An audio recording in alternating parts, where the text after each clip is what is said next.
Good morning, and thank you for welcoming me to come to St. Hilda's this morning. For those of you who weren't in the room at our opening announcements, and perhaps I couldn't quite hear them, just to explain who I am is always useful. My name is Philippa Pride, and I am the freshly minted new executive archdeacon of the diocese. But that's not why I'm here. I like the whoop. Thanks. I'll take the whoop. But that's not why I'm here. Thank you. That's not why Steve invited me this morning. He invited me this morning to speak about the recent trip to the Northern Philippines, our companion diocese. But a day such as today in the church's calendar must be marked. Today we mark the baptism of Jesus. The account of Jesus's baptism found in all four Gospels. And it's only in Matthew that records the dialogue between John and Jesus, in which John expresses his reluctance to baptize Jesus, arguing that it should be the other way round because Jesus was superior to him. The people who came to the Jordan to be baptized by John confessed and repented of their sins in order to prepare themselves to receive God's forgiveness and salvation. Now, we may think that that's a very good idea, but the dynamics of honor and shame in the ancient Mediterranean world would have made this a challenging thing to do. At that time, any dignified person, especially a man, would do anything he could to amass honor and to avoid shame. So coming to John for baptism and confessing one's sins in public would not bode well for one's reputation. God's approval, they would think, would come at the cost of losing face and social honor. And behind John's objection, there were two possible reasons. First, that he deemed himself to be inferior in rank to Jesus and unworthy to carry even Jesus's sandals. How could the lesser baptize the greater? And this is a great question to ponder. But for most of you are thinking, why then is she waffling on about this and not talking about perhaps the more exciting thing, which was our trip to the Philippines? But I want to think and set in the context of this relationship between John and Jesus and John's wrestling with his place in the ministry and the mission of the church, as we placed ourselves in a situation where we were going to communities where we were treated as VIPs, and yet we were very much equal in the mission and ministry of the church, and part of what that visit actually meant. For that visit was built on relationship. We are companion dioceses. We are there in mutual support of one another. And we looked at how mission and ministry is done in both places, what we are trying to achieve with this relationship. On a visit such as that, we were welcomed not just as the diocese and to the diocese, but into the church and homes of absolute strangers. We were welcomed in ways that made us uncomfortable at times, treated literally as VIPs. And at other times, we were sitting on broken plastic chairs in the churchyards, joining in fellowship with children who looked aghast at us because we looked a bit peculiar. And we were. But it was the hospitality, the welcome, and the fellowship that binds us together. The enthusiasm to learn and to grow in faith was staggering and at a time overwhelming. For those who aren't familiar, and a quick geography lesson, the Diocese of New West, of which obviously St. Hilda's is a part, has been linked with the Episcopal Diocese of the Northern Philippines for some years now. And each of our parishes are partnered with a parish over there.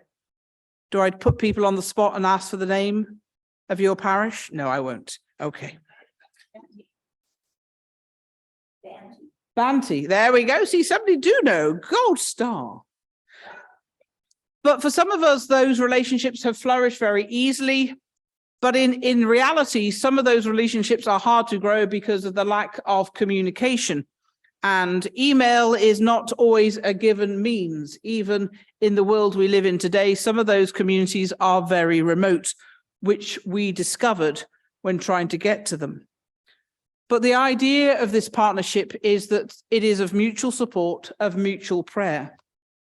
But for many of us, it was just a name on a piece of paper that we prayed for week by week. And it made very little impact to actually how that relationship grew. So early in the summer of 2022, which for some reason now seems a very long time ago, but was 6 months ago, Bishop John received an invitation to attend the consecration of their new diocesan bishop, Bishop Benny Langekan. We have been praying for the previous diocesan bishop, Brent, for some time. So some of us from around the diocese were invited to attend the trip. When you get one of those emails going, would you fancy a trip to the Philippines? You say yes, and then work out how on earth that's going to happen. But it did, and it changed my life. It was a phenomenal visit and something I will never forget. And part of that is when we came back, we were asked to put a PowerPoint presentation together to show the highlights. And the previous executive archdeacon said you can have 3 photos each to put into the PowerPoint presentation. Now, I estimated I took around 600 to 700 pictures. And as all good churches and people of the diocese, the other 5 pilgrims on the journey completely ignored Douglas and sent me 60 pictures from one person and another one 35. And we had to try and pool our photos to make this PowerPoint presentation. So what I'm going to ask your wonderful tech team to do now is to try and start the PowerPoint. And I'm hoping people in the congregation will be able to see the TV screen. If you can't,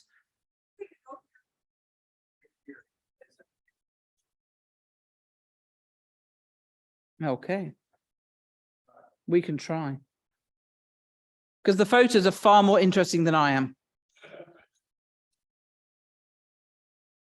It's too short. No. Yeah. Don't have an extension here. No worries. Let's give it a go. Yes, it might be. If you can't see the TV, move a bit closer. People might have to sit in the front row. There's a scary thought. Just need an extension for the. Don't worry. Can we see? But if you shut the computer, will it? Yeah, just move that over. That's okay. The problem is if you unplug that, it's going to, yes. Okay.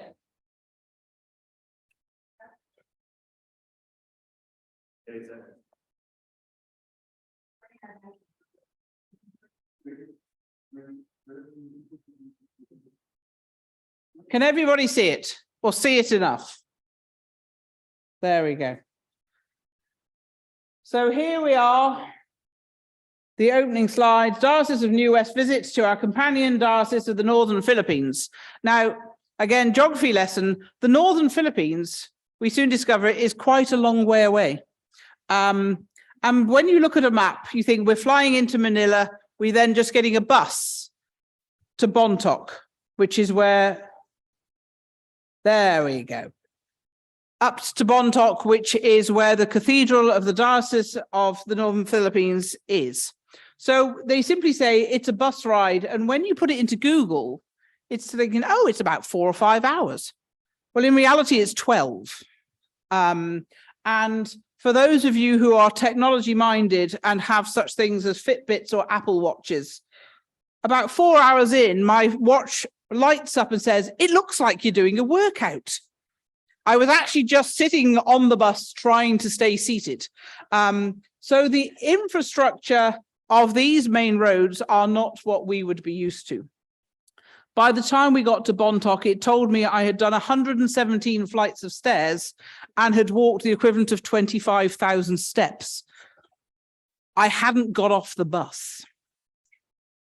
But the scenery and the experience of traveling through communities and up into the mountains was something else. And of course, they had just recently had another quite serious earthquake, which had knocked out some of the power supplies and some of the roads. And through some of these rural areas, there is literally one road in and one road out. And so going through landslides was interesting. So if we could take the next slide. So this is the Cathedral of All Saints in Bontoc. A beautiful space, a beautiful building right in the heart of the city. And we all gathered for the consecration and installation of the new bishop. And some of you may well remember Archbishop Melissa's consecration when it was held in the heart of downtown Vancouver. We don't talk about Bishop John's because his was during COVID and there was about 6 people there. But Bishop Benny had invited everyone who wanted to come to attend. And the side doors of the cathedral were flung open to fit as many people in as possible. We're going to have to change the slide. Does somebody know how to press the button? Sorry. So we are there in a cathedral packed and people coming in round the sides. About 3,000 people, they estimated, had turned up for the consecration. And this is Bishop John getting ready to present a pectoral cross to Bishop Benny. So some of you will know that Bishop John wears a pectoral cross, a beautiful silver cross designed by a First Nations silversmith here in the Lower Mainland. So he presented the identical cross to Bishop Benny. Have we broken the computer? No, it's just that people at home aren't seeing the presentation. Oh, no. Well, I'm just wondering, can you share that? Can you share the screen? Technology is great. Yeah. Well, as long as you know what I don't know how to do it.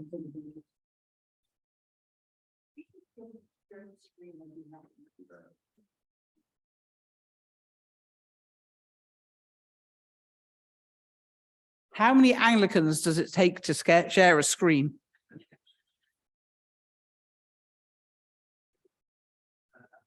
Yes. Can they see? Brilliant.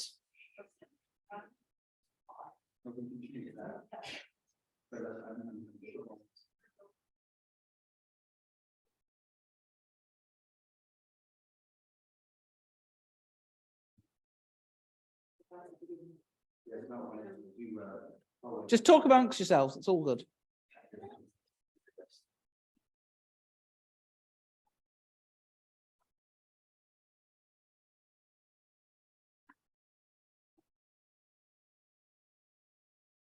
Oh, it's on. It's good. It's the right side on. It's not showing here. Okay. So if she needs to change the slides, though. Sure, just push the arrow. There you go. Make sure. Thank you, team. So, yeah, press it now. See what happens. Okay, let's move. Let's see. Yay. So Bishop John and all the bishops had welcomed Bishop Benny. And so we started with the offertory procession, which lasted nearly 9 minutes. In that offertory procession, not only did they pass the plate, but they presented the fruits of their labors, which was quite literally half the sanctuary full of goods. So the procession came in, led by the traditional dancers of the region. And if we move to the next slide, you'll see that there are bananas.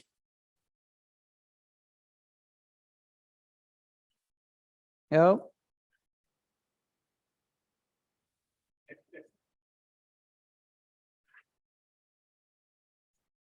It was.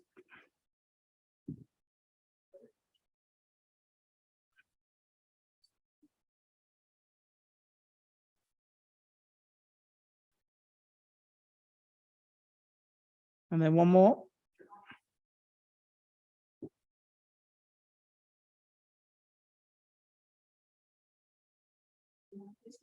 There's 2 bananas. There are many bananas.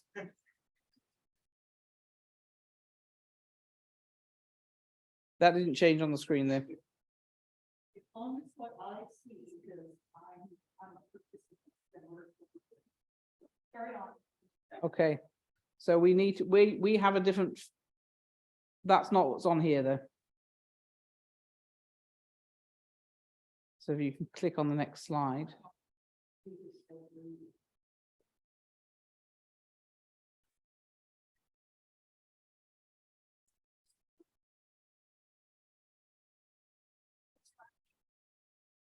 Make sure that we're in the slide, we're in the, You have to be on the PowerPoint rather than Zoom. So we need to be on PowerPoint.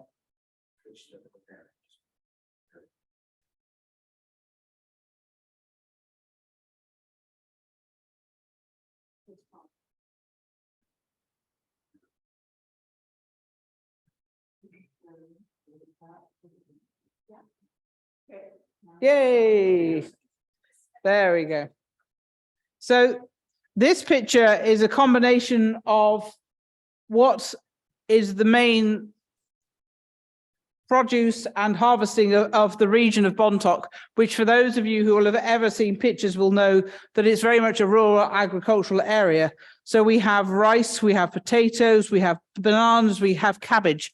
But most of all, there is a cardboard box right there, which had a live duck in it. And at some point during the service, this beak just appeared through the hole in the box.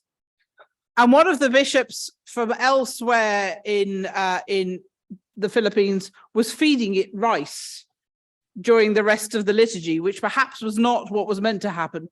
And there was great concern what was going to happen to the duck. And you'll be pleased to know that the bishop's teenage son has adopted the duck as a pet. So it did not appear on the menu, which was the main concern. But this procession went on with coffee, with rice, with vegetables, with financial offerings for 9 minutes. And we sat there and thought, what if our harvest Thanksgivings have any sort of representation of this? But it was one of those moments when it actually made us realize that when we do our liturgies, we often have sanitized them so much to make them neat and tidy and fit within an hour, that sometimes we miss that spontaneity and that very heartfelt offering of what we have, of what we can give and what we can share. And that resonated throughout the visit, that when we were out in these tiny communities, the generosity and the hospitality was pretty overwhelming and at times made us feel quite uncomfortable because we didn't know how to process it. If we can go on, we can do this. Oh, look at that. Yes. See, look at this. We've got it down to a fine art. There's only about 3 slides left, but we're all good. So part of the hospitality was fellowship. And part of our ministry in the church is offering fellowship. But we have this idea of what that should look like. In the Philippines, they made us dance. That was not pretty.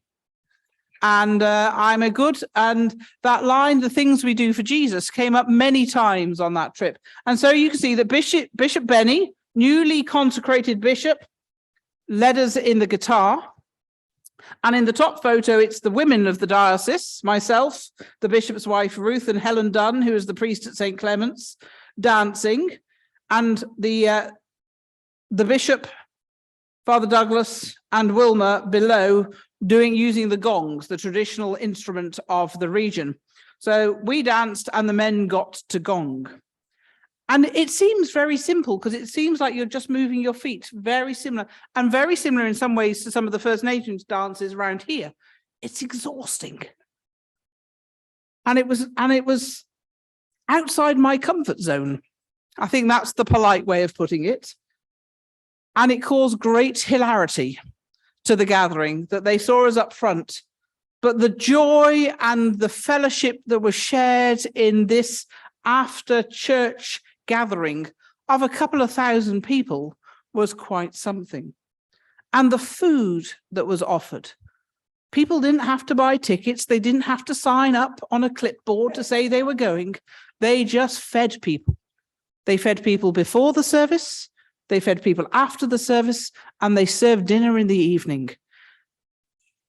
And it just kept on coming. Rice and vegetables and sweets and bananas, all again very much locally produced. Nobody asked if they had a ticket. Nobody asked if they paid. If you joined the queue, you got fed. Another moment when we think, yep, we over-organize ourselves sometimes. Next slide. But after the consecration, we went out and about on the ABCD visits, asset-based congregational development. Church jargon is the same the world over. But what these visits were showing us that the Northern Philippines is going through a great period of growth in their church life. They currently have 30 building projects on the go of either renovating or building new churches. Something I understand St. Hilda's knows a little bit about. A little bit of renovation work went on here, I understand. But these churches are being built in these communities up and down the diocese, funded by the parishes themselves. The money and the land is often donated, and the buildings are self-funded. Yes, WorkSafe BC may have a few things to say about the building practices, but these churches are being built from scratch by the villagers on the whole. So we went and visited about half a dozen of different projects up and down.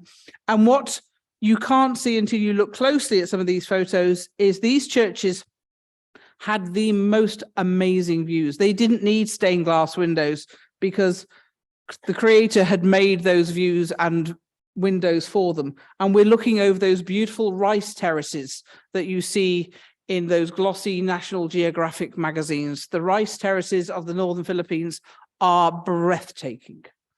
So that was part of the trip, was to go round and visit these congregations and to hear their stories of how these communities were coming together. And every place we went, we were fed. We visited 6 churches that day. I didn't lose any weight on the trip to the Philippines. We were fed and we were watered. And people turned out, and over there, they don't have the ACW, they have the ECW. It's the Episcopal Church women, and they are the same the world over. So we were fed, we were watered, we were supported, and we were guided. But it's fascinating to see a church that is at a time of great growth. And as one of the priests there put it, we are in the golden age of the church here.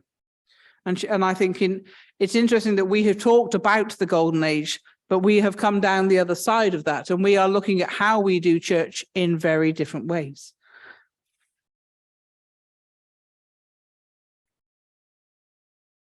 So this St. Benedict's is one of the older churches in the region, and this was built during pre-Second World War, and was built when the Episcopal Church, when it was still part of the Episcopal Church of the US, was leading the church before they went for their independence. And this church still bears the bullet holes of some of the violence during the war. And sadly, it suffered a huge amount of damage in the most recent of the earthquakes. We all went inside, no hard hats, obviously. There was a hard hat hung on a nail so that we could all take it in turns to wear it. But this church had been damaged literally 2 months before our visit, and they were already in the process of rebuilding and renovating, because these buildings and these places to gather in the community are of such importance that for often these are the only place in the community as a gathering space. And St. Benedict's, I think, is the one that is linked with St. James's in the East End.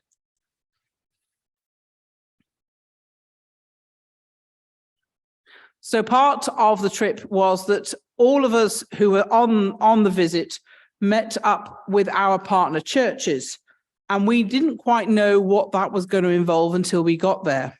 So these photos is of Elizabeth and Jean, who were 2 lay folks who came with us, meeting up with Father Leo in their parish, in the parish of St. Francis, which is partnered with the parish of St. Francis in the Wood here. and we were gathered and driven off to various places, not really with much of a clue of where we were actually going and when we were coming back. And I went out to my partner parish for the parish of St. Helens, Surrey, which is where I was ministering at the time. And I got there and the parish priest went, "So you're preaching tomorrow?" And I'm like, "Am I?" And so I was preaching the next morning, and I had no books, no Wi-Fi, no nothing. So their sermon was very much from the heart and as the Spirit led me that day. And it didn't help that the PowerPoint that they had up in church had a different Bible passage to the one he'd given me. So it was an interesting morning, but nobody cared. Nobody minded. But it was lovely to be welcomed. And of course, after church, there was food. A lot of food. And there were gifts. And we took gifts from our parishes. Things that represented our communities. We had been asked to take some care packages of things that were hard to find or expensive to procure. And we were all presented with beautiful weavings, either as tablecloths, as bags, skirts. I was presented with a skirt from the ladies of the parish of But, who kindly told me that I was too fat to wear it, but it would make a lovely tablecloth.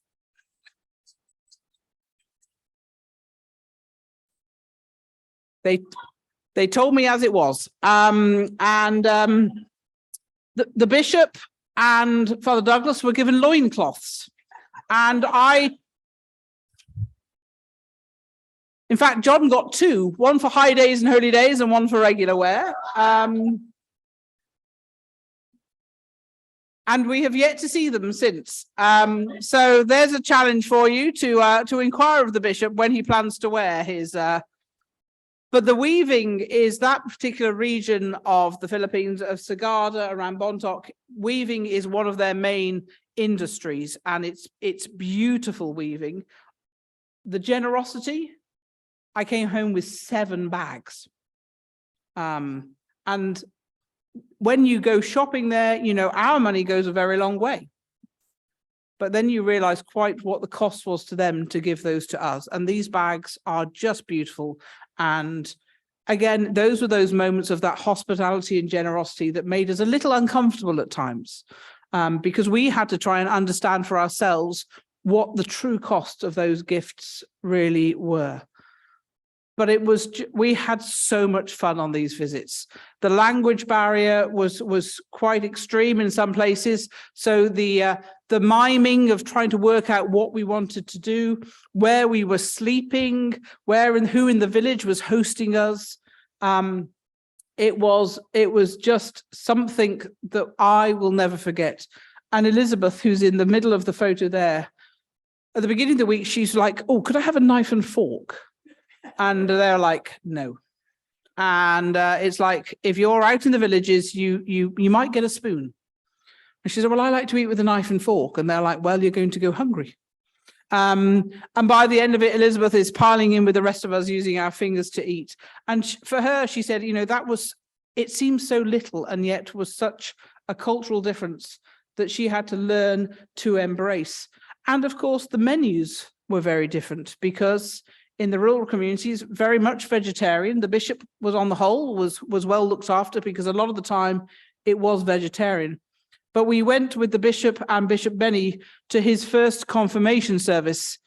So we drove 4 hours out into But, B-U-T, a fascinating village, no cell service, up a mountain with roads that really didn't exist. We were in 4-wheel drives that really struggled to get up the mountain to the most beautiful location at the top of the mountain.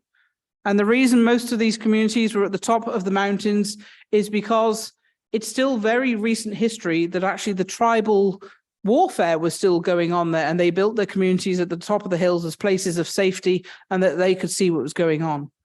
And But is one of those villages that was featured in the National Geographic not that long ago because it was so remote. And there is a woman there in their congregation in the village at 104 who was the last of the traditional tattooists, using lemon thorns and ash. Sadly, she wasn't available for tattoos while we were there. I think much to the relief of the bishop, that his wife and I were going, we're game, we'll do it. But we went to But, which is a village of 120 households. 14 children were presented for confirmation. And the party that went on afterwards went on for a very long time in the dark. And they killed a cow for us. They came in, and we know it was there because the head was sitting on the side of the outside kitchen, which freaked out a few of our group, it has to be said.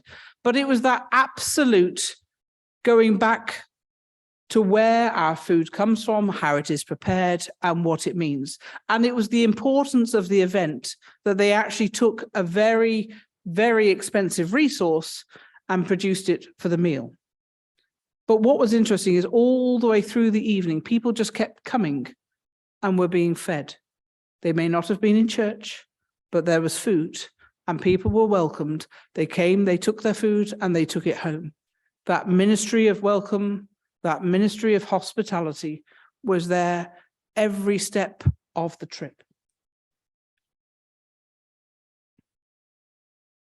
And a few more of those building relationships. And there's Helen with her congregation, and Elizabeth there again with the children of the church. This photo there, One Church's youth program. And that is the joy. The churches are still full of families and still full for people keen to learn. Helen Dunn, some of you may have met Helen or seen Helen at diocesan events. Helen got married just before we went to the Philippines. And she was going straight on honeymoon from the Philippines. And what was fun is she literally was going all the way around the world. So she was going to hive off from Manila and go to Dubai for a flight. So she's like, could you take home the little gifts I'm going to be given? The little gifts weighed nearly 10 kilos. And she got coffee and chasubles and rice and bags. And because she was a newlywed, they gave her little extras because she was building her home. And what was very interesting, because this is still a part of the world where the idea of same-sex marriage was still much under discussion, they embraced the fact that Helen's had a wife, and they embroidered a beautiful tablecloth with both of their names on it for her. And that meant a huge amount, because for some of those people, that was still very much a struggle. And it was trying to understand when she mentioned her, that she had got married, and she was very handy. She said that her spouse is called Andy, because that could be either male or female. And so for some of those conversations, it was Andy, and others, it was my wife. But these conversations had to be handled sensitively. But I brought all of her stuff back into Canada, and I'm very glad that customs didn't ask me what was in my bag. None of it was illegal, but it could have got awkward. But Helen was embraced, and because she had actually met some of the clergy at the parish school for development, they had come over a few years ago and taken part, that relationship was already blooming. But what we have learned is now that we have put names and places and faces together, it is deepening those relationships. More dancing, more eating, more singing. This was a theme pretty much every day that we were there. And in the bottom left picture is Douglas and the prime bishop, which is like the primate of the Philippines, Bishop Brent. He took us to the hot springs. That was a highlight, up in the mountains. And never in my ministry did I think I would be sitting in a hot spring with the bishop, the prime bishop of the Philippines, the diocesan bishop of the northern Philippines, and the diocesan bishop of New West. But there you go. Jesus takes us to many funny places. But the ministry and the fellowship and just the coming together reminds me of some of my heritage with Irish families of coming together to sing, to dance, and to eat. And I realized that in my growing up heritage, something that we have lost, of that coming together to sing, to dance, and to tell stories. And it really resonated with me that how sometimes we have so sanitized our life and got so caught up in the busyness and the management of church that we forget to just be and sit in fellowship with one another.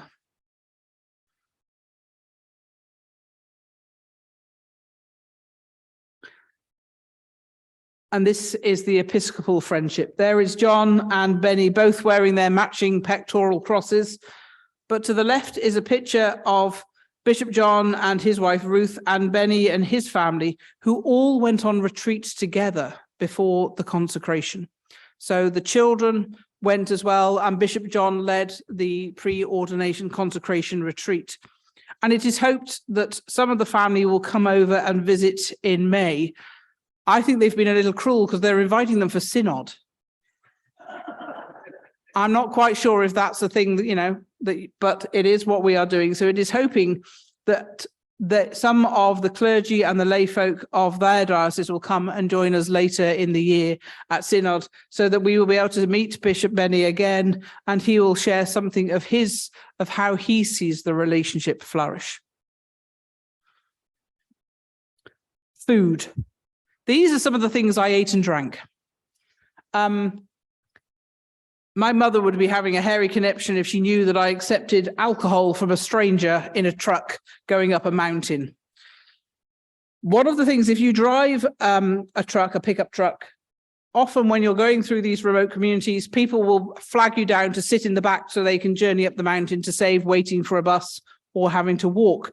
So our driver did the usual thing and slowed down and stopped, and some gentlemen climbed in the back and presented us this brown substance in a cup, which was cane sugar liquor. I'm glad I wasn't driving. That's all I can say. And I'm surprised I've still got my vision. It was lethal. And we are sitting there at Jean Kyle, who is a member of St. Agnes in North Vancouver. She and I are sipping away on this. And the next pickup truck came along with some of the rest of our party. And they're like, "What are you doing?" And we're like, "We're having a drink with our new friends." And that was we had rice wine, we had sugar cane liquor. That put hairs on your chest, that one. But it's what you do. And this was the kitchen of the family that I stayed with up in Butt, and the food that just kept on coming. And those were a local delicacy. Snails. Great source of a few faces.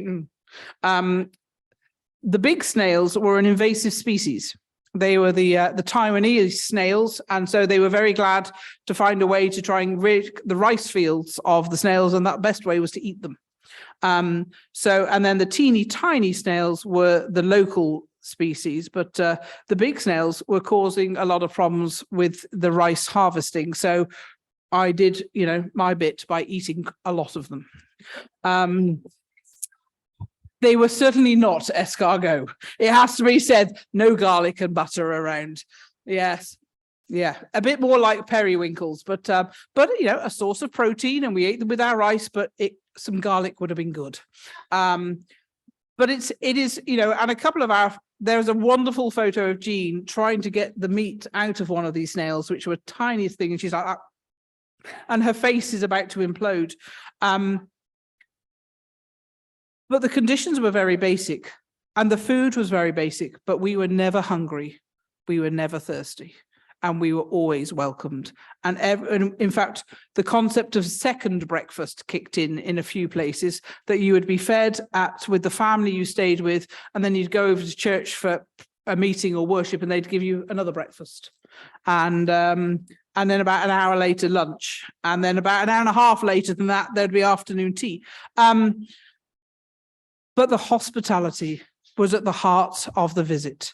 And the hospitality and fellowship is at the heart of all of our relationships. And if I've remembered anything else from this visit, it's that how keen they were to open their houses, open their churches, and open their lives to the visitors. And I'm thinking, for many of us, we've forgotten how to do that, or the importance of that.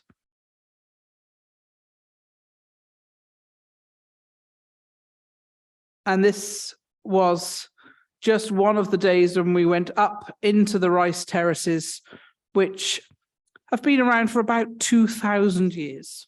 And the way the rice is harvested has not changed. And we were taught how to harvest rice. And boy, does it make you appreciate what we get in those little plastic bags at the supermarket when you see it all clean and ready to go. And how much work, how much labor goes into producing just a simple bowl of rice.